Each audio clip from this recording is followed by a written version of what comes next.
Naquela manhã, Samuel percebeu o peso antes mesmo de atravessar a porta giratória. Não era vergonha. Vergonha ele aprendera a engolir décadas atrás, quando ainda acreditava que o mundo recompensava quem trabalhava. Era algo mais físico, como se o próprio corpo estivesse atrasado em relação ao mundo. O bastão de madeira rangia no mármore como uma nota fora de tom. O zíper emperrado do casaco denunciava o tempo. A mochila remendada carregava mais memória do que objetos. E os risos vieram antes das palavras, porque o riso é o idioma universal de quem nunca precisou olhar para baixo. O saguão brilhava como uma vitrine de sucesso. Metal polido, plantas podadas com precisão cirúrgica, telas digitais exibindo números que ninguém ali realmente entendia. O cheiro era de dinheiro recente, aquele perfume caro que tenta esconder o medo antigo de parecer pobre. Samuel caminhou devagar, como se cada passo fosse uma assinatura no chão. Na mão, a pasta de couro. Velha, pesada, cheia de marcas de dedos que não existiam mais. Aquela pasta era tudo o que restava de um tempo em que a palavra ainda tinha peso. Ele não olhou para as câmeras. Olhou para o balcão como quem olha para um tribunal silencioso. A atendente levantou os olhos por reflexo, um sorriso automático colado no rosto. Um homem de terno mexeu no celular com a indiferença treinada de quem nunca precisou pedir licença. Um grupo de jovens riu do zíper, da mochila, do bastão. Riram como se o tempo não fosse uma dívida. "Quero falar com o gerente", disse Samuel. A voz saiu calma. A calma de quem já perdeu tudo que poderia perder. A atendente pediu horário. Samuel abriu a mochila como quem abre um relicário. Entre remédios e meias dobradas, retirou a pasta. O couro estalou como uma articulação velha. Alguém murmurou que era mais um desses. Samuel ouviu e continuou. Quando abriu a pasta, o cheiro de papel antigo invadiu o ar. Havia plantas arquitetônicas dobradas, recibos, contratos, fotografias. Ele espalhou tudo no mármore como quem espalha ossos sobre uma mesa de autópsia. A planta do prédio foi colocada no centro. Um pequeno entalhe em uma coluna invisível para quase todos foi apontado com o dedo trêmulo. "Essa coluna fui eu que fiz", disse. Não era orgulho, era testemunho. Rodrigo Mendes apareceu como uma lâmina bem polida. Terno impecável, sorriso treinado, olhar que nunca descia ao nível dos olhos. Observou os papéis como quem avalia um truque de mágica. "O que exatamente o senhor quer com isso?" "Quero o que é meu." Entre os papéis, uma fotografia. Uma mulher sorrindo, um bebê no colo. No verso, em caligrafia antiga, Helena, setembro de 1983. Marina, uma funcionária jovem, pegou a foto sem perceber. Algo na letra atravessou sua memória como um vírus antigo. Uma canção infantil surgiu em sua cabeça. Ela murmurou o refrão sem perceber. Samuel ouviu. O som atravessou o saguão como um fantasma. Rodrigo falou de sistemas, protocolos, prazos. Samuel falou de assinaturas que não batiam, de carimbos sobrepostos, de contratos reescritos. Falou do sol queimando a pele enquanto levantava paredes. Falou de Helena costurando esperança nas noites frias. Falou sem ódio.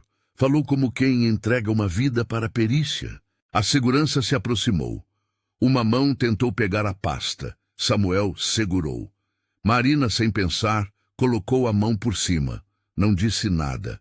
Apenas ficou. A presença dela calou o saguão mais do que qualquer discurso. Rodrigo tentou sorrir, tentou desqualificar. Sussurrou, golpista, falou em polícia. Tentou levar Samuel para uma sala isolada, longe das câmeras. Samuel recusou. Disse que só iria onde houvesse testemunhas. Um celular subiu, depois outro. O mundo começou a olhar. O homem que acompanhava Rodrigo, um assessor discreto, empalideceu ao ver a planta. Samuel o reconheceu.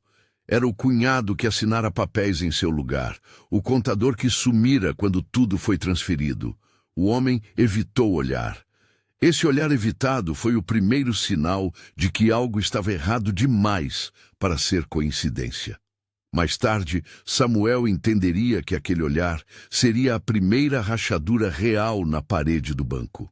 A reportagem saiu no fim da tarde, sem espetáculo, apenas fatos. Idoso afirma ser construtor original do prédio. Documentos indicam discrepâncias. O banco negou. Disse que colaboraria. Mas naquela noite, arquivos foram trancados, servidores foram isolados, advogados foram acionados e alguém tentou acessar remotamente um sistema antigo para apagar registros. Não conseguiu, ainda. Samuel passou a noite sentado na cozinha, olhando a pasta aberta sobre a mesa, o bastão encostado na cadeira, o cheiro do papel misturado com o cheiro de café velho. Pensou em Helena, pensou em Gabriel, o neto que mal conhecia. Pensou em como o mundo sempre riu antes de ouvir. Nos dias seguintes, começou a guerra silenciosa. Autenticar cópias, buscar antigos colegas de obra, procurar testemunhas que já tinham mãos trêmulas e memórias falhas. Muitos tinham medo, outros tinham raiva. Alguns não queriam lembrar. Marina ajudou. Revirou caixas, encontrou cartas de Helena, recibos esquecidos, uma cópia antiga com carimbo original. Encontrou um desenho infantil com 3 figuras: homem, mulher, criança. Gabriel. O nome parecia um fio puxando décadas de silêncio.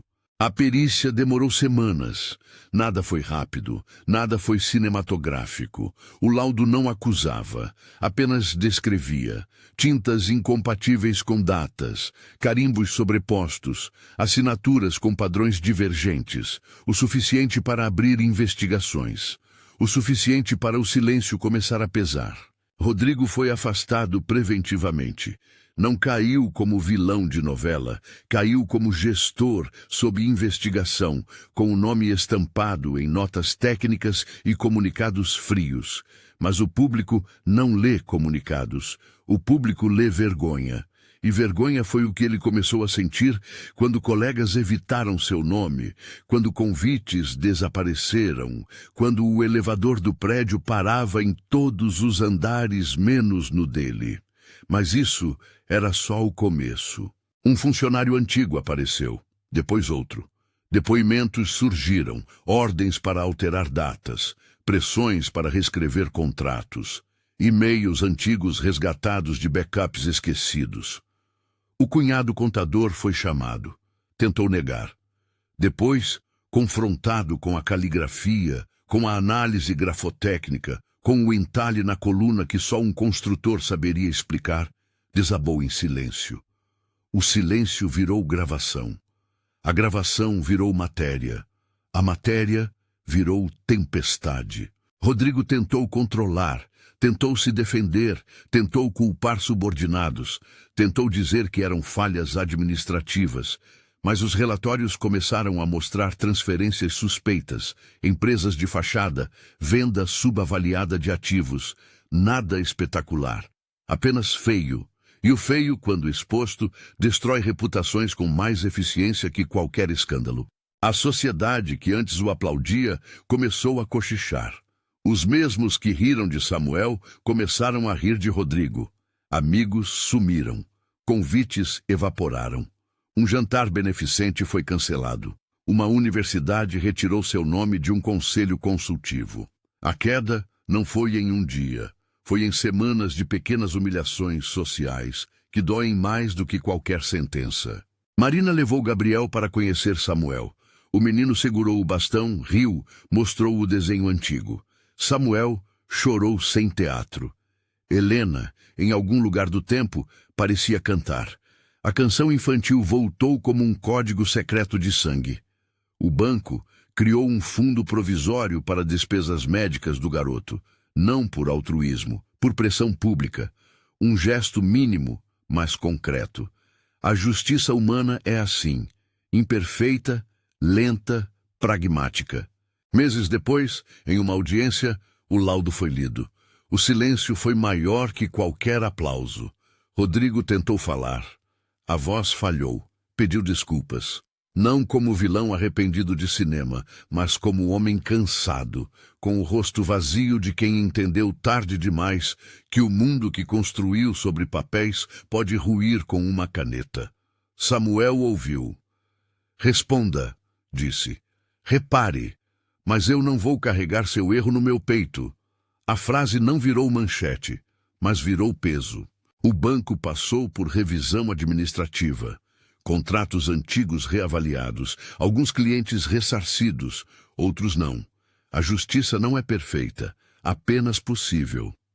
Rodrigo respondeu a processos administrativos e cíveis. Sua carreira nunca voltou ao que era. Não foi preso, não foi linchado, foi esquecido.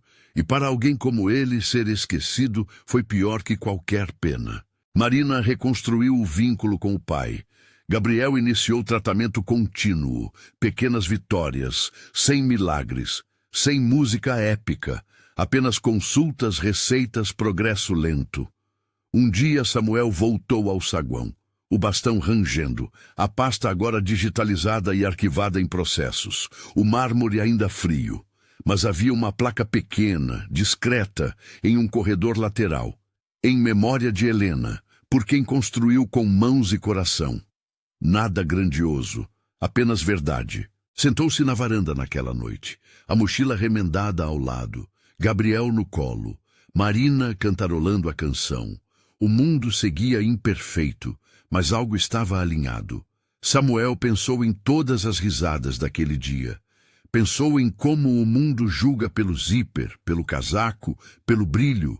Pensou em como demorou para entender que o valor não é o que se ostenta, mas o que permanece quando não há mais nada para oferecer. Sorriu. Passara a vida acreditando que valor era o que se pagava. Descobriu tarde que valor é quem fica quando não há mais nada a oferecer. E talvez essa fosse a única justiça que nenhum tribunal pode conceder. A de saber que a verdade, mesmo lenta, sempre encontra uma forma de voltar. E quando volta, não grita. Apenas permanece.